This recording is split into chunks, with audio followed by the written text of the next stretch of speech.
Just imagine this landing in your inbox. It looks legit, the request is urgent, and hey, it's from the boss. Your finger just hovers over the mouse, ready to make it happen. And right there, that single email could cost a company $50,000. Just like that. So you got to be thinking, wait a minute, how is this even possible? It feels like it should be impossible for someone to just send an email pretending to be your CEO, but it's not only possible, it's actually shockingly simple. So how does this whole deception really work? All right, let's pull back the curtain and really get into the anatomy of email spoofing.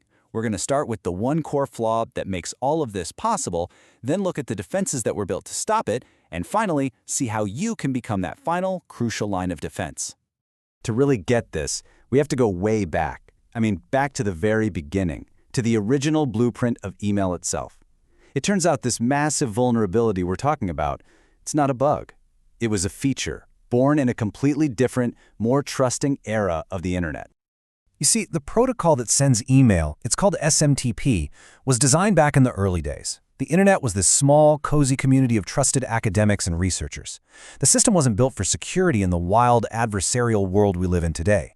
No, it was built for speed, for simplicity. It was built on trust. And right here, this is the original sin of email security.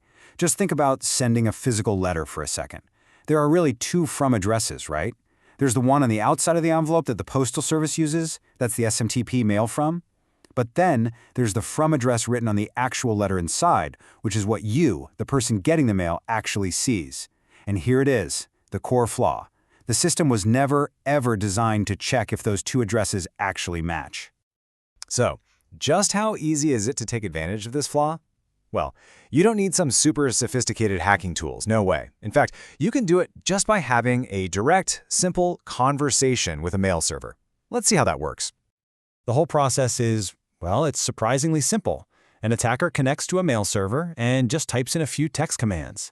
They set an envelope address, which, can be their own, but then during that data step, they can write absolutely anything they want in the from header.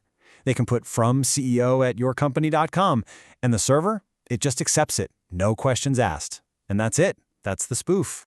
Obviously, a foundational flaw this big couldn't go unanswered forever. Over the years, a sort of technical arms race began, and that led to a trio of security protocols designed to bolt authentication onto a system that was never built to have it in the first place. This whole evolution really happened in three key stages. First, SPF came along to verify the server sending the email. Then, DKIM was created to verify the message itself hadn't been messed with. And finally, DMARC arrived to tie it all together and, at last, authenticate the actual sender that you see in your inbox. Okay, so SPF is kind of like a gatekeeper for a building.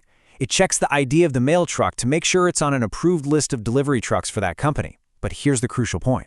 It only looks at the mail from address on the envelope. It never, ever looks inside to see if the person who wrote the letter matches the ID of the mail truck.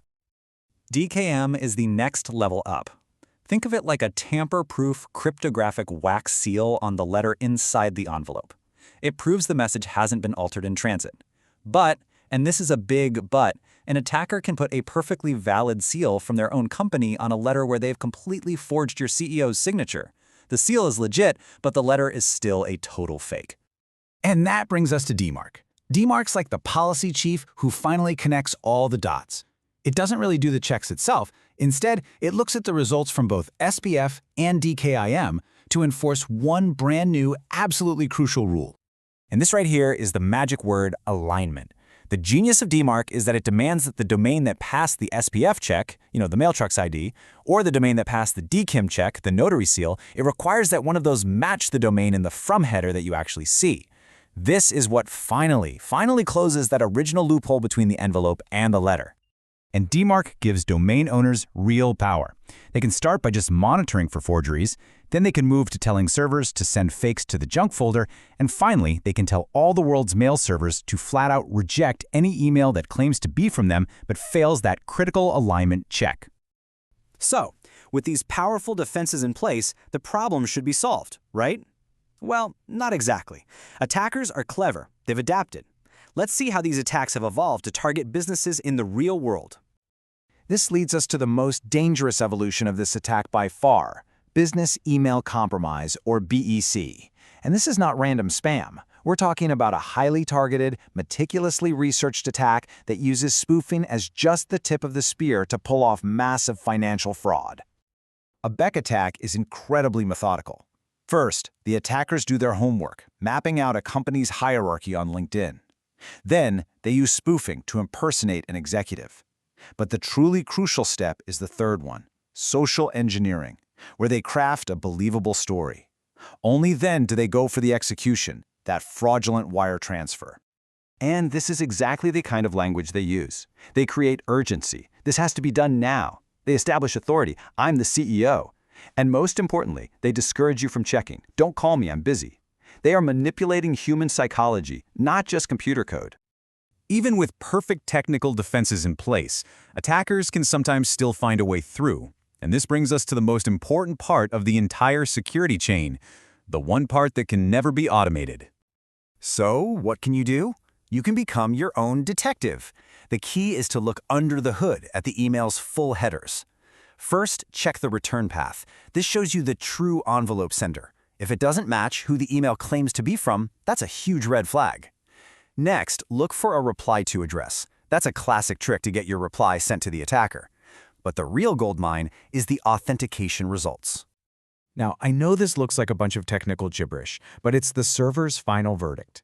This one line tells you everything you need to know about whether that email is legit. And the most important part is that little tag right there, DMARC equals fail. So what does DMARC equals fail actually mean in plain English? It's the email server talking directly to you saying, hey, I could not verify this sender's identity. In fact, the real owner of this domain has explicitly asked me to reject messages just like this one. It is the technical equivalent of a screaming alarm bell. And this really is the bottom line. This whole history of email security has been this constant cat and mouse game. But today's sophisticated attacks, like BEC, they aren't even trying to fool the server anymore. The spoofed email is just the delivery mechanism for the real weapon, a social engineering lure designed to fool a person, to fool you. So it all comes down to this. DMARC and all these technical systems have gotten really good at spotting a forged signature. But the final responsibility falls to us, to you, to spot the forged story. The next time you get an urgent, unusual request, remember the true defense isn't just in the protocol, but in your perception. The question is, can you spot the forged story?